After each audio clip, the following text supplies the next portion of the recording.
What's up? We're back with La Fritanguera. Fritanga is good. Say no to pollution, dude. Hello, listeners. I'm your host, Juan Hernandez Sequeira. I'm an ecologist, and today we're going to be discussing the recent wildfires that have popped up in California and Australia, and more on the topic as a whole. Please welcome my guest. What's up? My name is Brian Jesus Gaveira. I'm a firefighter from Los Angeles who's been working firsthand to stop the spread of wildfire. Today I would like to spread awareness about the issue and help you learn about the problems happening. Thanks for coming here and talking about this. Your insight as a firefighter is really important. For sure, man. I believe this is an extremely important topic that we need to handle. People's lives are at stake if we don't handle these situations properly. Yeah, and not just that, we need to handle global warming as a whole. It's one of the same reasons this happened in the first place. Yeah, I feel like a lot of people have disregarded and ignored this problem, and it's about time we put an end to it. Totally. Well, let me ask you some questions. I understand that these fires started as a result of man-made ignition.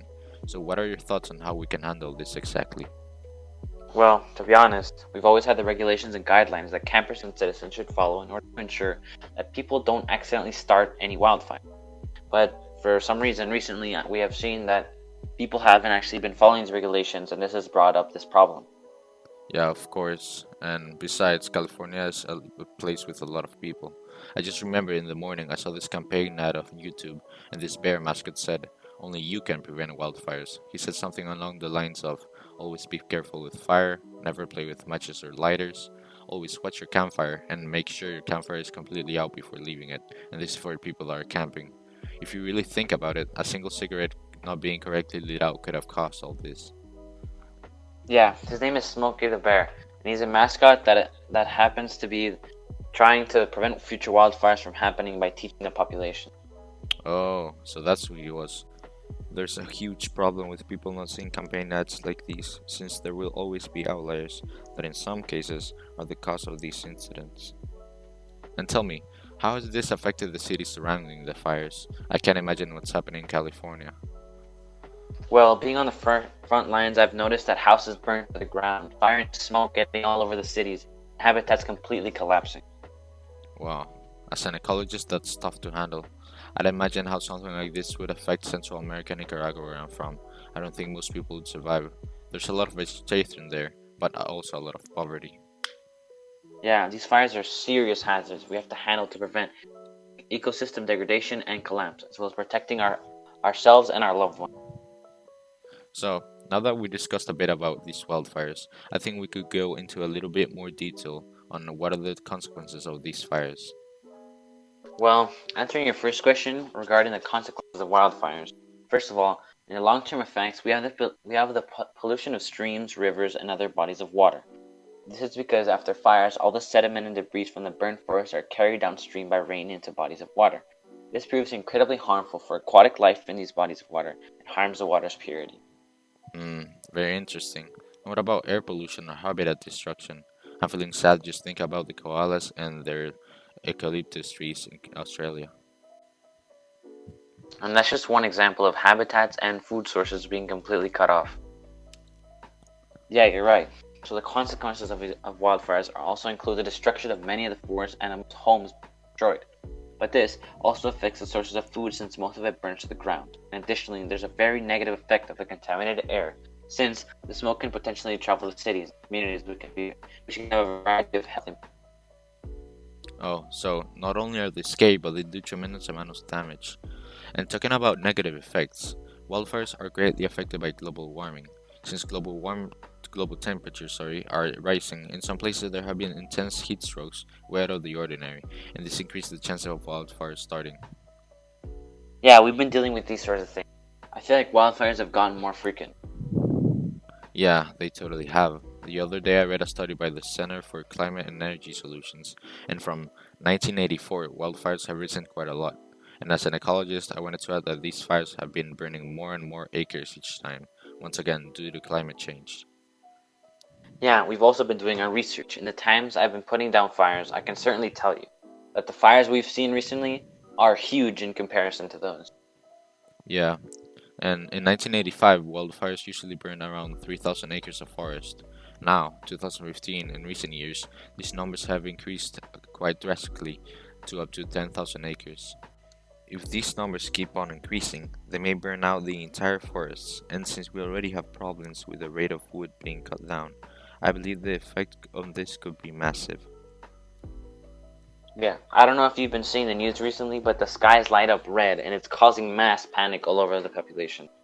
Yeah, I have, and it looks scary. I don't know if you guys have been to El Volcán Masaya, but the aftermath of those fires almost looked like the solidified lava from the volcano. Granted, the wildfires also increase the fertility of the soil after it stops burning down, and new vegetation starts to grow once the fire extinguishes. The issue with this is that wildfires are spreading so fast and with so much intensity that the cycle is too slow to keep up with the anthropogenic caused fires we've been seeing recently. So now, let's talk about solutions. What are your ideas? I've seen a lot of conference and media attention, which I would assume makes people bring solutions to the table. After all, people are all dying. Well, yeah, we've been discussing with some engineers and we came up with a solution: a water irrigation. As for the positives, using this technology we can actually help to stop the wildfires a lot easier and more efficiently, to prevent any further damage once the fire is started. As for the negatives, it would be a very expensive solution. It would take lots of time to build.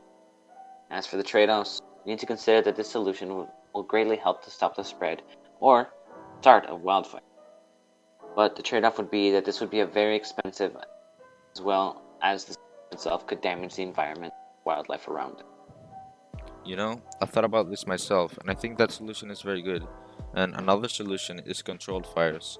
The positive effect of the solution is that using controlled fires in order to burn certain parts of the forest decreases the spread of possible wildfire. If we use this method, we can at least stop wildfires from reaching acres of forest and diminishing its effect. Additionally, I think that this method is very cheap, and even the United States Department of Agriculture has said that the risk of high intensity fires have risen with the absence of low intensity controlled fires that they have been testing. And there is some negative impact as smoke rises with this technique, but there are some ways to handle this, like considering the weather and stopping it from reaching some cities. Also, there is some trade-off since certain parts of the forest, and in some cases plains, had to be burned down using flammable fuel, but natural forests use fires to get rid of pests, which are naturally removed by fire, and an increased amount of waste in the forest makes the ground more susceptible to catch on fire. So what this means is that if we use the flammable fuel to burn down certain areas of the forest, we can actually increase the well-being of the ecosystem. Yeah, you're right about that. As a firefighter, I have learned to use controlled fires to help stop the spread of the wildfire. But we have also come to realize that this could be very risky. At any moment, our fire could spread itself, and this could only worsen the situation. Okay, I see. And some things we might do at home to prevent these things from happening? Well, yeah. So first of all, follow what Smokey the Bear said. If you go out camping, don't smoke. Don't leave without completely turning off the campfire, and never play with matches or fire. The second is that we need to lower carbon emissions as a whole. Lower your electricity use. Don't use as much fuel in your car, walk, or ride a bike, and if you can, stop using non-renewable resources. Try to alert officials if you see any potential dangers, and donate to organizations battling this issue. Yeah, that's a good way of doing your part at home. I will also try to implement these myself and remind my viewers during my podcast to help spread the word about home solutions to wildfires and other issues. Everyone needs to come together and help solve this issue, or else more wildfire will die and damage the ecosystem. Having you speak with us today has helped bring awareness to these wildfires and bring the problem to the surface for everyone to come together and help stop this. Thank you. I would like to come back anytime because as a firefighter, it is my honor and duty to put out fires and protect those in need, whether it's families or Mother Nature. You can also help at home by spreading the words to peers in your community. Do your part. Well, Brian, it has been great having you here today. We have been able to realize that there are many causes and effects that upbring these wildfires. It has been a very good learning experience, and I've been very gracious that you are here. Until next time, listeners, I hope you apply these things into your daily life. We need to make a nationwide effort to stop these wildfires. And remember, only you can prevent wildfires.